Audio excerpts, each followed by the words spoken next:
female leader reduced the company spend by $1.8 million, exceeding her annual target of $500,000.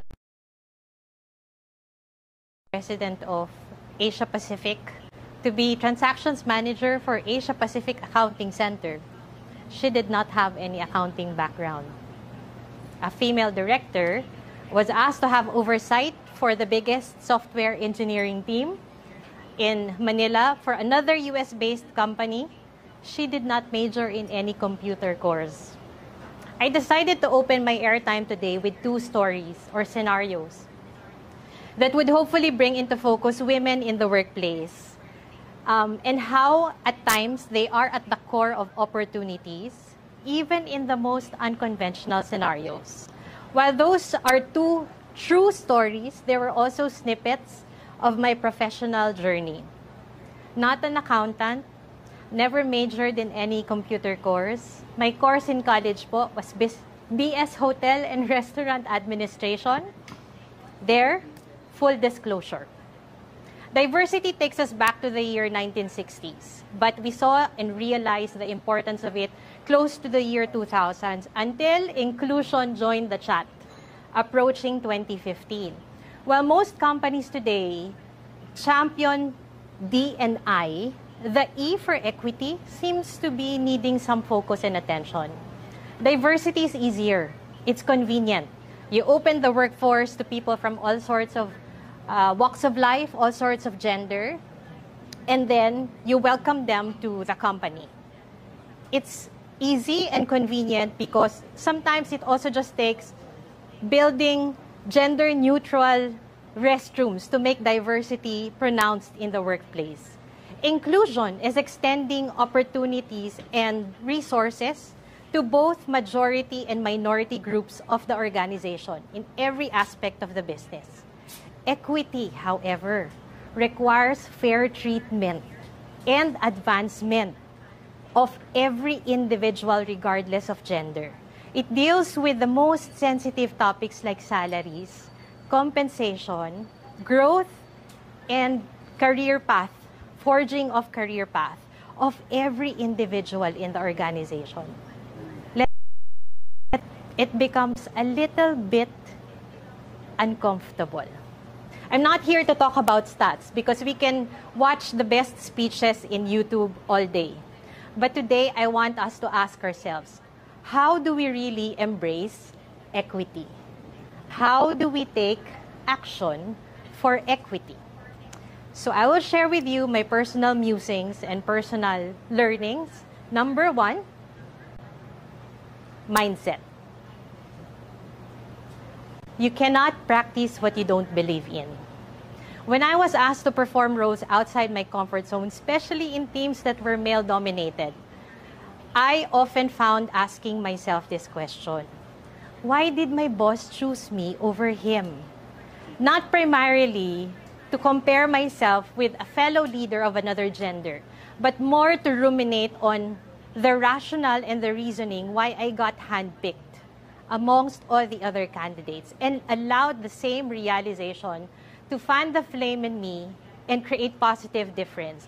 I never wanted to be positioned in a role that I'll be competing with others, but over time, I learned to somehow over-exceed my own expectations.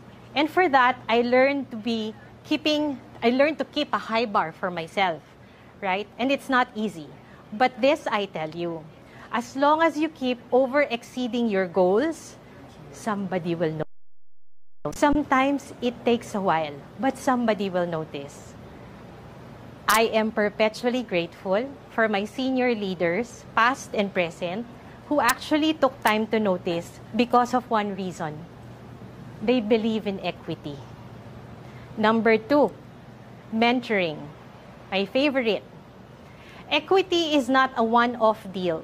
I fix the salary between my male and my female and LGBTQ direct report and I'm done. Finished. No. It has to work in such a way with a mental design that you're conscious of the fact that you're leaving a legacy. As I continued to progress to more senior roles, I became more mindful of succession planning, of creating the next breed and the next generation of leaders for the company. For example, when I built the BA competency from scratch, I knew at exactly which point of the hiring process I should be on the lookout for more male and more female BAs, even LGBTQ. It was around, I think, early 2018 when I knew in my heart I achieved the perfect 10 because I had a pool of BAs who excelled and actually showed stellar performance in every project that they were deployed to. And there was no competition. We treated each other as an equal, but we also leveraged on the strengths. This person was best in documentation. This person was best in product demo. And everybody recognized the strengths. Fast forward to today, they're actually leaders in their own right. Some in fintech, other industries like hotel, and some also outside the country, sadly so, Singapore, Australia, and Canada. And to this day, they continue to tell me that they also pass along what they've learned from the mentoring sessions. I call that seeding, because the moment you disperse them to the different teams, they pass on what they've learned. That's the product of mentoring. And I would know so because they would continue to tell me the stories of how successful they are. Be that somebody who noticed for someone. Last but not the least, my favorite, culture, second favorite. It's the best influencer of all times. If we as leaders continue to build the right type of teams, then we are also creating that opportunity for the company to have a company culture that would allow diversity, inclusion, to propel to the next level where equity resides. While culture can be the same wall or barrier that would prevent equity to penetrate through the company, it can also act as the bridge to allow a woman in the workplace to actually cross the distance from her workstation to a seat at that table, freely allowing that woman to hold judgment by its horns and actually make strategic and transformational changes because that is worth watching out for. Equity is not a stranger to any organization we know today. It's been there since the beginning of time, sadly, often ignored. We choose to be either oblivious of it because it's uncomfortable, or we embrace it. Why do you think a hug is more powerful than a handshake? For me, a handshake seals the deal. A hug, however, requires both parties to lean in, almost like giving it one's all, and the heart touches another. That seals trust, and trust has no gender. So when we say we take action for equity and we embrace equity, it suffices to say that if I believe a man can do a job, I also trust that a woman can do just as great.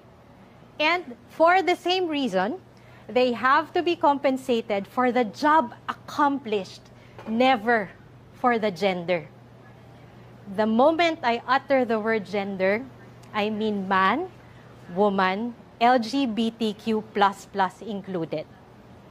It may still be a long saga before we see the climax of equity in any organization that exists today. But every story has to start somewhere.